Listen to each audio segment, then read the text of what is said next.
Hi this is Prabhat Ranjan और आज की इस वीडियो में रिव्यू कर रहे होंगे IIT Kanpur Indian institute of technology Kanpur की। तो आईआईटी कानपुर हमारे कानपुर उत्तर प्रदेश में स्थित गवर्नमेंट इंजीनियरिंग कॉलेज है जिसकी स्थापना 1960 में हुई थी। बात कर ले इनके एनआरएफ रैंकिंग की तो 2023 में इसे फोर्थ 4 एनआरएफ इंजीनियरिंग रैंकिंग मिली है। अब इस कॉलेज से रिलेटेड बहुत सारे इंटरेस्टिंग फैक्ट्स हैं, लाइक इनका खुद का एयर स्ट्रिप, हेलीपैड, एरोप्लेन्स, बहुत सारी चीजें हैं। एचसी वर्मा भी इसी कॉलेज से जुड़े हुए हैं। एचबीटीयू कानपुर इनका मदर इंस्टीट्यूट रह चुका है। बहुत सारी चीजें, बट इन सारी चीजों को डिटेल में डिस्कस करने से पहले इंटरनेट पर जितना भी डेटा अवेलेबल है, like placements, admission process, cut off fee structure, बहुत क्विकली डिस्कस करने के बाद आराम से इत्मीनान से college and hostel life discuss कर रहे होंगे। तो स्टार्ट कर ले प्लेसमेंट के साथ। हमारे पास 2023 का प्लेसमेंट डेटा है जिसमें आप दिए गए स्क्रीनशॉट में सबसे पहले प्लेसमेंट परसेंटेज देख पा रहे हो। कंप्यूटर साइंस इंजीनियरिंग में 95.24%, इलेक्ट्रिकल में 95.86 और बाकी सारे ब्रांचेस का आप देख सकते हो। ओवरऑल 88.37%, काफी शानदार है। वहीं अगर बात कर ले मीडियन पैकेज की तो कंप्यूटर साइंस इंजीनियरिंग में 35.45 एलपीए का सिर्फ और सिर्फ मीडियन पैकेज है। इलेक्ट्रिकल में 27.24, बाकी सारे ब्रांचेस का आप देख सकते हो। ओवरऑल 23.64 एलपीए का मीडियन पैकेज है। एवरेज पैकेज की बात कर ले तो दिल थाम कर बैठिए, कंप्यूटर साइंस इंजीनियरिंग में 57.35 एलपीए का एवरेज पैकेज गया है। इलेक्ट्रिकल में 31.05 और बाकी सारे ब्रांचेस का आप देख सकते हो। ओवरऑल 30.86 एलपीए का एवरेज पैकेज रहा है। बात कर ले हाईएस्ट पैकेज की तो 1.9 करोड़ का सिर्फ और सिर्फ डोमेस्टिक हाईएस्ट पैकेज था, यानी कि इंडिया के अंदर ही 1.9 करोड़ का हाईएस्ट पैकेज देखने को मिला है। तो प्लेसमेंट्स में आप खुद समझ सकते हो, अगर आप टॉप 4-5 आईआईटी चुन रहे हो तो they are top 4-5 IIT for a reason. तो placements one of the reasons हो रहा होता है, जिसमें अगर अभी हम कट ऑफ देखेंगे कि इस कट ऑफ पे ये सारे प्लेसमेंट्स आपको देखने को मिलेंगे, क्योंकि पहले एडमिशन हो तब तो हम प्लेसमेंट्स लें। तो कट ऑफ जानने से पहले सबसे पहले एडमिशन प्रोसेस समझ लेते हैं। तो हर आईआईटी की तरह सबसे पहले आपको जेईई मेंस एग्जाम देना होगा। जेईई मेंस क्वालिफाई करते हैं तब जेईई एडवांस का एग्जाम दे रहे होंगे और जेईई एडवांस में जो रैंक बनेगा उसके बेसिस पर जोसा काउंसलिंग में आपको कॉलेजेस और ब्रांचेस अलॉट हो रहे होंगे। बात कर ले कट ऑफ की तो हमारे पास जोसा 2023 round 6 general student general category cut off का स्क्रीनशॉट लगा हुआ है। लाइक अगर कंप्यूटर साइंस इंजीनियरिंग की बात कर ले तो सिर्फ और सिर्फ 238 रैंक पर क्लोज हो गया था। तो आप समझ ही सकते हो, पहला टॉप 3 चॉइस लोगों का होता है आईआईटी बॉम्बे, मद्रास, दिल्ली, और उसके बाद लोग इस कॉलेज को चुन रहे होते हैं जिसमें आप देख सकते हो कंप्यूटर साइंस इंजीनियरिंग 238 रैंक। तो इतना रैंक लाना होगा अगर इस कॉलेज में एडमिशन लेकर इतने बढ़िया बढ़िया प्लेसमेंट्स चाहिए तो। बाकी सारे ब्रांचेस का आप कट ऑफ देख सकते हो। अब अगर आपको हर राउंड, हर कैटेगरी, हर ईयर का कट ऑफ चाहिए, कॉलेज प्रवेश के वेबसाइट पर विजिट कर सकते हो। बात कर ले फी स्ट्रक्चर की तो आपके सामने detailed institute fee, tuition fee, hostel and mess fee का स्क्रीनशॉट लगा हुआ है। हर आईआईटी की तरह आपका ट्यूशन फी 1 लाख पर सेमेस्टर लग रहा होगा। एससी एसटी कैंडिडेट हो कोई ट्यूशन फी नहीं लगेगा, बट बाकी सारे फी लग रहे होंगे। ओबीसी जनरल कैंडिडेट 1 लाख से नीचे का इनकम सर्टिफिकेट जमा करते हो, आपके लिए भी कोई ट्यूशन फी नहीं होगा, बट बाकी सारे फी आपके भी लग रहे होंगे। ओबीसी जनरल कैंडिडेट 1 से 5 लाख के बीच के इनकम सर्टिफिकेट जमा करते हो, ट्यूशन फी 2/3 माफ रहेगा और बाकी सारे फी आपके भी लग रहे होंगे। इन शॉर्ट, अगर आपका कोई ट्यूशन फी माफ नहीं है, सारा फी देना है, तो हॉस्टल में सब कुछ मिलाकर 10 लाख के अंदर अंदर 9.5 लाख से 10 लाख तक में आपका 4 साल का बीटेक हो जाएगा। वहीं अगर ट्यूशन फी पूरा माफ है तो आपका 1.5 से 2 लाख के अंदर अंदर हॉस्टल में सब कुछ मिलाकर 4 साल का बीटेक लगने वाला है। तो फाइनली अब हम पहुंचते अपने कॉलेज एंड हॉस्टल लाइफ के ऊपर, मोस्ट अवेटेड टॉपिक। तो सबसे पहले तो इसी पॉइंट के साथ स्टार्ट करूंगा कि 1000 एकर्स का बहुत शानदार कैंपस है। जब मैंने बोला था कि आईआईटी बॉम्बे का कैंपस, कैंपस मतलब आईआईटी बॉम्बे, तो उन्हीं का 545 एकर्स का कैंपस था। इनका 1000 एकर्स का कैंपस एरिया है। और ऐसा नहीं है कि बहुत ज्यादा जंगल इधर उधर कुछ है, proper well maintain developed infrastructure है। और सबसे हाईलाइटिंग अगर फैक्टर की बात कर लूं तो इनका खुद का personal air strip, aerodrome, flights take off कर रहे होते हैं उस पर। इनका खुद का पर्सनल हेलीपैड, हेलीकॉप्टर्स है। अब इसका हेलीकॉप्टर का रीजन है, रीजन बेसिकली ये है कि आईआईटी दिल्ली, बॉम्बे, मद्रास में बहुत बढ़िया प्लेसमेंट्स हो रहे थे क्योंकि कंपनीज के आने की सुविधा बहुत बढ़िया थी, बट इनके पास एयरपोर्ट्स नहीं थे। हालांकि अब आईआईटी कानपुर के लिए एयरपोर्ट्स काफी नजदीक में, कानपुर में 25 किलोमीटर दूर स्थित है। आईआईटी कानपुर से जस्ट 25 किलोमीटर दूर आपको एक एयरपोर्ट देखने को मिल जाएगा, लेकिन कुछ समय पहले तक ये नहीं था। तो कंपनीज आने में कतराती थी, कंपनी के आने जाने की सुविधा नहीं थी। तो इस बात को ध्यान में रखते हुए हेलीपैड बनाया गया जिसमें हेलीकॉप्टर सर्विसेज चालू की गई, जिन भी कंपनीज के एचआर को इनवाइट करना होता था, तो हेलीपैड सर्विसेज, हेलीकॉप्टर सर्विसेज इसी चीज के लिए चालू की गई थी। फिर जो आपका एयर स्ट्रिप है उसमें बहुत सारे इनके एयरप्लेन मॉडल्स होते हैं, स्टूडेंट एक्टिविटीज, स्टूडेंट प्रोजेक्ट्स के लिए यूजुअली बेसिकली यूज हो रहे होते हैं और फन एक्टिविटीज के लिए। फिर इसके बाद सबसे हाईलाइटिंग फैक्टर अगर बताऊं, तो अगर आपको रिसर्च के लिए कोई कॉलेज ढूंढ रहे थे तो आईआईटी मद्रास के बाद हमारा आईआईटी कानपुर बहुत ज्यादा रिसर्च के हिसाब से माना जाता है। अब आईआईटी मद्रास किस लेवल पर रिसर्च में है, तो आप आईआईटी मद्रास का रिव्यू वीडियो जाकर चेकआउट कर सकते हो, यूट्यूब पर सर्च करिए IIT Madras college review Prabhat Ranjan, video आ जाएगी।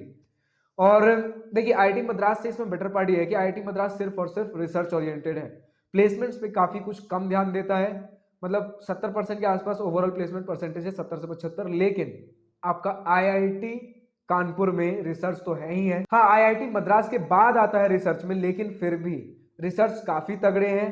और ऊपर से प्लेसमेंट्स पे भी बहुत ज्यादा ध्यान दिया जाता है। आपने प्लेसमेंट परसेंटेज देख लिया, आपने एवरेज पैकेज, हाईएस्ट पैकेज, सब चीज देख लिया, इसके बाद आप कंक्लूड कर सकते हो कि यहां पर प्लेसमेंट्स और रिसर्च दोनों ही बहुत तगड़ा होता है।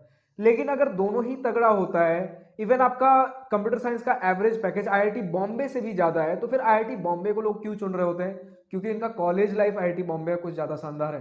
कैंपस एरिया आपके आईआईटी कानपुर के पास ज्यादा है, बट आईआईटी बॉम्बे का कॉलेज लाइफ बहुत तगड़ा है। अब आईआईटी बॉम्बे का कॉलेज वाला आप रिव्यू वीडियो जाकर चेकआउट कर सकते हो, उनका कॉलेज लाइफ किस प्रकार का है। अगर मुझे शॉर्ट में एक हिंट देना हो, तो एशिया का सबसे बड़ा कल्चरल फेस्ट, एशिया का सबसे बड़ा टेक्निकल फेस्ट, इंडिया का सबसे बड़ा ई समिट, सब कुछ आईआईटी बॉम्बे में होता है। बट ऐसा नहीं है कि आईआईटी कानपुर इस मामले में कहीं कुछ कम है। आईआईटी कानपुर का सबसे पहले मैंने रिसर्च बता ही दिया, तो अगर रिसर्च इतने तगड़े लेवल पर है तो टेक फेस्ट, टेक्निकल क्लब्स भी बहुत तगड़े लेवल पर होते हैं।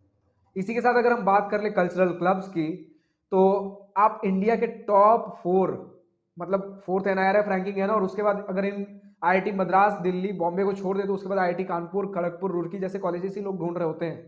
तो टॉप 4 to 5 आईआईटी में आने वाला हमारा कॉलेज है। तो कल्चरल फेस्ट भी बहुत बड़े लेवल पर हो रहा होता है।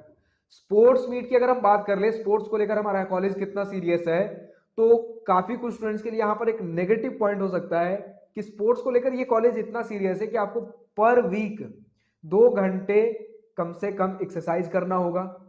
आपको पर वीक 2 घंटे किसी एक स्पोर्ट को देना होगा, मतलब एक स्पोर्ट आपको चुनना मैंडेटरी है, कंपलसरी है। स्पोर्ट्स में स्विमिंग पूल से लेकर सारी चीजें, हर तरीके की फैसिलिटी अवेलेबल है। देखिए अगर आप टॉप 5 to 6 आईआईटी में जा रहे हो, टॉप 4 to 5 एनआईटी में जा रहे हो, हर तरीके का स्पोर्ट्स फैसिलिटी, हर तरीके की चीज अवेलेबल है। स्विमिंग पूल मैंने बता ही दिया। इस तरीके के कॉलेजेस में ओपन एयर थिएटर कॉमन है, जहां पर आप बहुत बड़ा सा एक स्टेज होता है, बस ऊपर से ढका हुआ नहीं होता है, बाकी आपका ऑडिटोरियम है, एक कर्वी शेप में, आप एक आर्क शेप में समझ सकते हो, उसमें बहुत सारी सीढ़ियां होती है जिसपे बैठकर आप कुछ भी परफॉर्मेंस हो गया, अगर कुछ स्टैंड अप कॉमेडियन आया, कोई म्यूजिशियन परफॉर्म कर रहा है, तो कभी रात में मूवी लगा हुआ है आपके पूरे स्टेज पर, जितने भी आपके स्टूडेंट्स हैं कॉलेज में, सारे लोग मिलकर एक मूवी एंजॉय कर सकते हो नेचुरल हवा में बैठकर। तो ये सारी चीजें होती है आपके ओपन एयर थिएटर में, परफॉर्मेंसेस तो हो ही रहे होते हैं। फिर इसी के साथ अगर हम हॉस्टल्स की बात कर लें, तो फर्स्ट ईयर में आपको बॉयज के लिए 2 सीटर रूम्स देखने को मिल रहे होंगे, और वहीं गर्ल्स के लिए 3 seater rooms. 3rd 4th year में आपको सिंगल सीटर रूम्स देखने को मिल जाते हैं। बात कर ले मेस फूड की, तो one of the best mess foods बताए जाते हैं हमें इस आईआईटी कानपुर के, क्योंकि बहुत सारे आईआईटी एनआईटी में हम सुनते हैं कि मेस का खाना बस एवरेज है, ठीक ठाक, काम चला हुआ है, 4 साल का बीटेक कट जाएगा, सर्वाइवल लेवल। बट इसमें नहीं है। आईआईटी दिल्ली में भी हमने सुना था कि बहुत तगड़ा मेस फूड है, आईआईटी कानपुर में शायद उससे भी ज्यादा। मैंने पर्सनली तो टेस्ट नहीं किया, लेकिन स्टूडेंट्स बताते हैं कि दोनों ही कॉलेजेस में काफी, आईआईटी दिल्ली में भी, आईआईटी कानपुर में भी बहुत सही है। तो मेस को लेकर शिकायत नहीं आने वाली है। और अगर आप मेस के खाने से फिर भी बोर हो गए हो, तो कैंटीन्स, कैफेटेरियाज, डोमिनोज, सीसीडी, बहुत सारी चीजें आपको देखने को मिल जाएंगी। सीसीडी बताया गया है कि इवन आपके जो मॉल्स, रेस्टोरेंट्स, आप बाहर अगर जाते हो, वहां से 1/3 प्राइस पे आपको कैंपस के अंदर सीसीडी देखने को मिल रहा होगा। तो ये सारी चीजें बहुत सही, मतलब खाने पीने के हिसाब से हो, फैसिलिटीज के हिसाब से बहुत सही है। और हमने अगर कल्चरल एक्टिविटीज क्लब्स की बात कर ली थी, टेक्निकल, ये सारी चीजें हो गई, तो इसके साथ साथ इनका एक एडवेंचर क्लब भी है। कि कई बार होता है आपका एक स्टूडेंट का ग्रुप है, आपके कुछ फ्रेंड सर्कल है, आप चाहते हो कुछ एडवेंचर, कभी ट्रेकिंग, कभी कुछ करना चाहते हैं, लेकिन हमारा जो बाकी सारा पीयर ग्रुप है वो उतनी सारी चीजों में एक्टिव नहीं है। तो इनका प्रॉपर एडवेंचर क्लब है जिसमें आप ही के तरह के काफी सारे स्टूडेंट्स जा रहे होंगे। तो आपके अपने इंटरेस्ट जैसे लोगों का एक क्लब बना दिया गया। अब आपको जब घूमने जाना हो वो सारी चीजें आप प्लान कर सकते हो। इसी के साथ अगर इस कॉलेज का सबसे इंटरेस्टिंग पार्ट बताऊं, जो कि बहुत सारे लोगों के लिए इमोशनल फैक्टर हो सकता है, जो एचबीटीयू कानपुर से है, तो आपको सुनकर बेहद खुशी होगी कि जब 1960 में हमारा आईआईटी कानपुर स्थित हुआ था, तब एचबीटीयू कानपुर के कैंटीन के एक रूम में चालू हुआ था। फिर उसके बाद धीरे धीरे इवॉल्व होते होते 1963 में फाइनली जाकर ये अपने परमानेंट कैंपस में शिफ्ट हुए। तो 3 सालों के लिए हमारा एचबीटीयू कानपुर इनका मदर इंस्टीट्यूट था। समझिए, एचबीटीयू कानपुर के कैंटीन के एक रूम से चालू हुआ हमारा आईआईटी कानपुर। और अब आईआईटी कानपुर किस लेवल पर है, तो एचबीटीयू कानपुर वाले स्टूडेंट्स के लिए प्राइड मोमेंट होता है कि हमने आईआईटी कानपुर जैसे बड़े इंस्टीट्यूट को जन्म दिया है। अपने इंस्टीट्यूट से, हमारे इंस्टीट्यूट से निकलकर बड़ा हुआ है। और इसी के साथ बात कर ले अगर एचसी वर्मा सर की, तो कई सारे स्टूडेंट्स का कंफ्यूजन रहता है कि एचसी वर्मा सर इस कॉलेज के एल्यूमिनाई हैं, बट ऐसा नहीं है। एल्यूमिनाई का मतलब होता है उस कॉलेज के पास आउट, वहां से पढ़े हुए स्टूडेंट। लेकिन एचसी वर्मा सर यहाँ पर प्रोफेसर रह चुके हैं, जो 2017 में रिटायर हुए। लेकिन रिटायर होने से पहले इन्होंने HC Verma concept of physics book दिया है हमें, जिसे आज जितने भी जेई एस्पिरेंट्स हैं, कोई बुक ले ना ले फिजिक्स के लिए, एक एचसी वर्मा का बुक होगा ही होगा। तो ये सारी चीजें कुछ बहुत ही हाईलाइटिंग फैक्टर्स है इस कॉलेज के। स्टार्टअप्स में भी आपका एक कॉलेज बहुत आगे है। 900 से ज्यादा स्टार्टअप्स अभी तक इस कॉलेज से निकल चुके हैं। तो आप कमेंट सेक्शन में लिखकर बताइए और किस कॉलेज का आपको रिव्यू वीडियो चाहिए। आज की इस वीडियो में इतना ही। अगर वीडियो पसंद आई तो लाइक शेयर सब्सक्राइब दिल खोल कर करिएगा। और अगर कुछ दिल की बातें, कुछ होने बातें लिखकर बतानी हो या पूछनी हो तो कमेंट सेक्शन आप ही के लिए तो है। So thank you for watching this video. Good bye, wish you all the best for future, enjoy journey.